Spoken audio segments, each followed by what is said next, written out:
どうやって解消するかっていうと、指導霊さんをつけるとか。もともとね、その指導霊も実は人間なんで、やっぱり、ないとやらないんですよ。なるほど。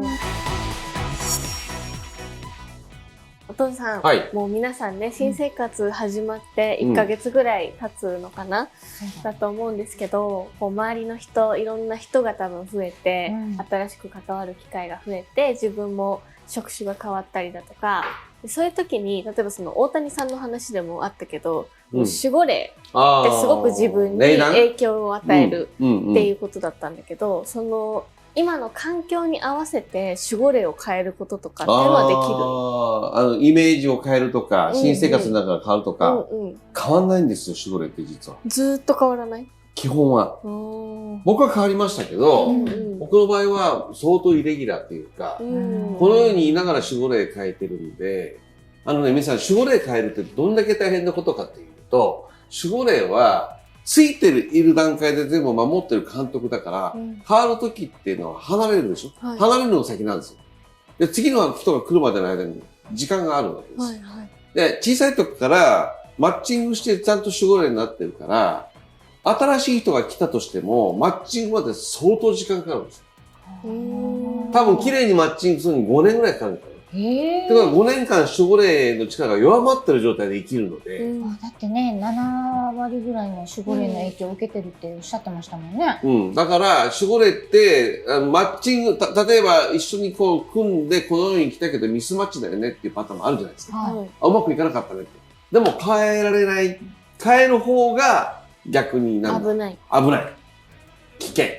ミスマッチだよねって結構あるの？あの世では話し合いをして、じゃあ私が守護霊やります。じゃあ双葉羽織みたいに私がバックで見ます。じゃああなた3次元で頑張ってくださいっていうふうにやってても、この世に来るってことは、この世のいわゆる次元の中の海に揉まれるので、その4次元以降の世界にいた時と自分も変わるじゃないですか。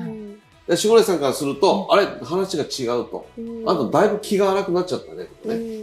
言うこと聞いてくんないねとか。本人は、3次元に生きてる本人は、話し合いのことを覚えてないわけですからね。消しとかないと、分かった形でやると、本当の演技になっちゃう。勉強にならない。演技になっちゃう。それは本気でやるから勉強になるわけだから、記憶消されるわけです。だから皆さん記憶消されるわけですよ。全部シナリオも分かってて、今舞台やってますと思ったら、完全に演技になっちゃうので、舞台に立ったら、一応決められてきた配役の状態とか、あらすじを忘れさせられてるんですね。それで経験をさせられるんですけども、そうであったとしても、だいぶ話違うよなっていう人はいます。なるほど。大概そうですよ。7割ぐらいがそうで、大体守護霊さんが困ったなーって、この人も言うこと聞かないな、手焼いてるなっていう人が多いです。特に今の時代は、守護霊さんと本人が離れちゃってるのが多い。どうやって解消するかっていうと、指導霊さんをつけるとか、新たにつけるとか、補助霊をつけるとかするけども、もともとね、その指導霊も補助霊も、もともとが実は人間なんで。だったら、例えば僕らが指導霊になる時もあるわけよ、あの世に戻って。僕らが守護霊になる時もあるわけです。だけど、当然それは経験として、表の経験じゃなくて裏方の経験をするために来てるわけだから、やっぱりメリットがないと、報酬がないとやらないんですよ。その守護霊たちも報酬がないとってこと？特に指導霊は。どんな報酬があるんですか？例えば、翔子さんが今、例えば、綾野さんでもですよ、ユイガールやってると。で、ラジオ番組どんどん増えていってると。これから先いろんな人を救っていくためにこういう音楽を作ります。だから頑張りますよっていうのは、指導する側も一緒に経験ができるから自分のかけがえのない経験になるよね。努力するわけだから。そしたら、やりますよ。僕はお金がないので、4次元世界っていうのは、一番はその人が頑張る経験っていうのが自分の経験になるので、そういう人を選ぶんですよ。例えば何の努力もしない人が、私歌手になりたいから、指導霊ついたよって言ってもつかないです。だからそこは、やはり指導霊って、じゃあ生まれた時についてなくても、例えば将棋で上手くなるとか、歌が上手くなるとか、例えばスポーツするにしても、ある程度自分の能力があったとしても指導霊がないとできないので、指導霊の力って大きいんですよ。なるほど。守護霊は全体的な総監督なんですよ。はいはいはい。指導霊ってのはテクニカルな人要はなんで。コーチみたいな。コーチっていうか、その分野においての専門家がつくので、例えば僕は今音楽やってますけど、僕が中学生時代からやってた時の指導霊と今違います。やっぱり中学生の時に理解できるレベルの人がついてる。はい、で、その人がある程度飽和して、もうこの人は僕のレベルを超えたなと指導霊が。思ったら違う指導霊が来ます。で、この人努力家だから、ついてたら得するよっていうふうに、ちゃんと、紹介もしてくれて、で、コミュニティで引っ張ってきて、どんどんついてって、っていうふうにして、努力する限りは、本人がレベル上がるたんびに変わってきます、人が。同じ人でずっとっていうのはないんです。なるほど。だからいろんな人が指導霊でつけるわけです。ある程度知らなくても、知らない段階で教えられるじゃないですか。っていうふうに指導霊はいくらでも変われるので、守護霊っていうのは数は決まってるけど、人口に対して、指導霊は何倍ともいいわけだから、つけるんですよ。ただ、やる人たちがつくメリットがないといけないので、やっぱりこの世で成功しようと思ってる時に、最低でも3ヶ月以上本気でやる人じゃないと、つかないですね。なるほど。3ヶ月でもつけば勉強になるじゃないですか。霊もね。確かに。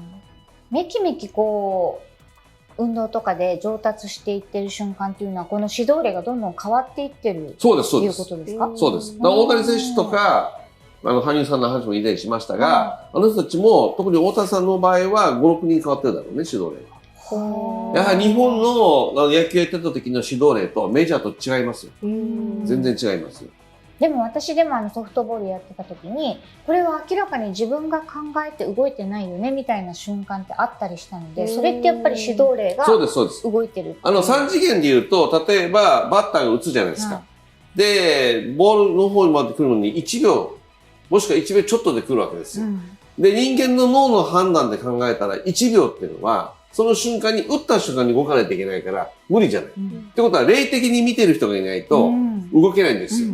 そしたら、当然、翔子さんのように、翔子さんも結構活躍したんだけど、ソフトボールは。あのレベルまで行ったとするならば、もう一緒に霊と一緒にプレイしてます。もうそんな感覚。私もまた小柄だから、私の身長だと絶対取れないであろう、打球をジャンプして取ったりとかっていう、いわゆるファインプレーっていうのがあったりした時には、もう明らかにあれは私じゃない何かが動いてる。だから何よりも証拠は、今できますからですよ。無理。怖すぎる。どうやって取ってたんだろうって。そう。こうなるんですよ。そのぐらい指導霊がついてる時とついてない時の。ね、今いないから。そう、差が大きいってこと。だからよく言うのは、いや、年齢が来たからとか、体が動けないからとか言うけど、それ以前に、ついてないと、ついてる時とついてない時とは全然違いますよ。ですよね。あと、なんとも言えない自信があるというか。もうそれはもうついてる人がいるからね。くっついてるから。だからそういう意味では逆に言うと今の年齢からも今の年齢に合う指導霊がついたらソフトボールできるってことですね。おお、そういうことですね。そういうことですよ。でもそれつけるにはもうすごい努力ソフトボールに対して努力してないといけない。まず体力年齢で言った時に運動で言うとね、若い人の方が動けるわけだから、それは逆にある程度年齢がいってても活躍した人がつきます。例えば、ピッチャーで言うと、ニークロって言ったけども、もう40代の後半まで投げてるんですよ。メジャーで。そういうピッチャーなんかは、もちろんあの人はナックルボールを投げてるからできたんだけど、そういう人たちって長く投げてる、投げ方を知ってるじゃん。体のケアの仕方とか。そういう人がついたりします。面白いね。面白いね。でも人口が少ないので、そっか、じゃあよっぽど努力している人じゃないとつかないですよね。倍率高い。倍率が高い。なるほど。だから、それぞれやっぱり努力ですよね。絶対やってやるっていう人じゃないと、そこに10人やってやるがいて、ふさわしい指導霊が2人しかいなかったら、あと8人こぼれちゃうわけだから、その10人の中でいかにその2人に入るかっていう努力を見せることが大事。ねえ、これ新生活でもそうよね。このプレゼン絶対成功させるとかっていうね、人がいたとしたら、もう、その何倍も、周りの何倍もやらないと。やらないとダメです。っていうことですよね。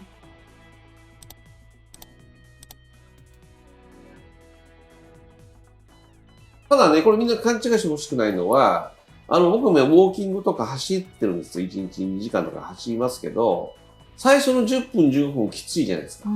スタートは。これも同じで、じゃあ努力ってずっとやらなきゃいけないのってなるんだけど、実は守護霊がつくまでの間の努力は最初きついじゃないですか。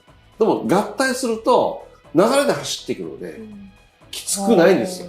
だからアスリートの皆さんがよく言ってるのは、努力って言うけど、始める時が大変。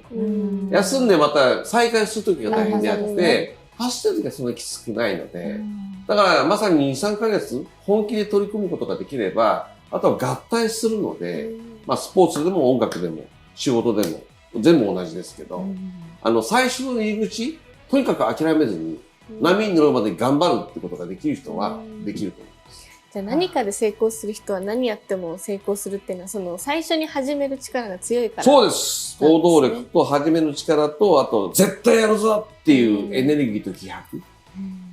で言ってる通りに動くエネルギー。それはやっぱり大事でしょうね。なるほただ、今僕の言ったことが、若い方々は分かると思うんですよ。感覚で。僕らの年齢よりもね。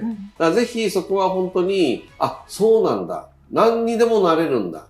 で、自信がないと思ってるのも、中に入ってるから自信がないだけで、今自信がなくても、自分は頑張って、やる気を見せれば指導例が入ってくれば自信もつくんだねっていうようなところまで哲学できれば、今の若い子たちの方が早いと思います。でもなんか今、すごい、あって思ったのが、自分に自信がないのは、指導例が入ってないから自信がないんだよっていうところは。自信がある人なんていないですよ。よくね、これ最後に聞いてね、成功した人たちっているじゃない。経済的にも、大富豪とか。よく言ってるのは、成功した人たちって後付けなんですよ、理由は。これでこれがあったから成功したんだよ。こうだから成功したんだって言うけども、すごいこと言ってた人がいて、ある人がね、もともとできなかったじゃん、俺たち全員。みんなできてないんだよ。みんなできてないのに、ある日突然できてるわけじゃん。ある日突然できた瞬間から自分が変わってるわけじゃん。だけど成功した人間って、ある日できたことを言わないよね。言わない。前できなかった自分のことを発表しないよね。だから、すごい人は連続で山みたいにゆっくりゆっくり上がってってすごくなったとみんな思ってる。違いますから。こうですから、上がるときは。急上昇。急上昇。ある日変わるんですよ。だから、大概はよく言ってるのは、いや、あなたすごい成功した。いや、学生時代ダメだったよとか、バカだったよとか、学校行ってないよとか。でもそういうことを言わないで、みんな伝説化するから、あ、無理じゃんってなるけど、それは良くなる瞬間ってのは急に良くなるし、で、今成功してる人たち、孫さんも含めて、いろんな人たちいるでしょ、みんな、本当はもともとできない人たちで、それが急にできてることを言わないから、まあ本当のあれじゃないよねって、自己啓発じゃないよねってこと言われるよね。後付けだからみんな、こういう理由で成功したから。でも大体、本当のことみんなポロっていうのは運だよねっていうのは言いますよね。いや、気がついたらこうなってたから、本当のこと言うと運だよね。どうでしょう皆さん、新生活のね、まあ守護霊は変えられないけれども。守護霊変えちゃダメなんですよ。危ないから。変えたら危ないんですよ。狙われちゃうの、それいなくなっちゃう。指導霊を指導霊を、まあ、来ていただいて、来ていただくために、私こういう準備ができてますよと。頑張りますよっていうふうにね、プレゼンしていただくと。そこが大事っていうことですね。ぜひ新生活頑張っていきましょう。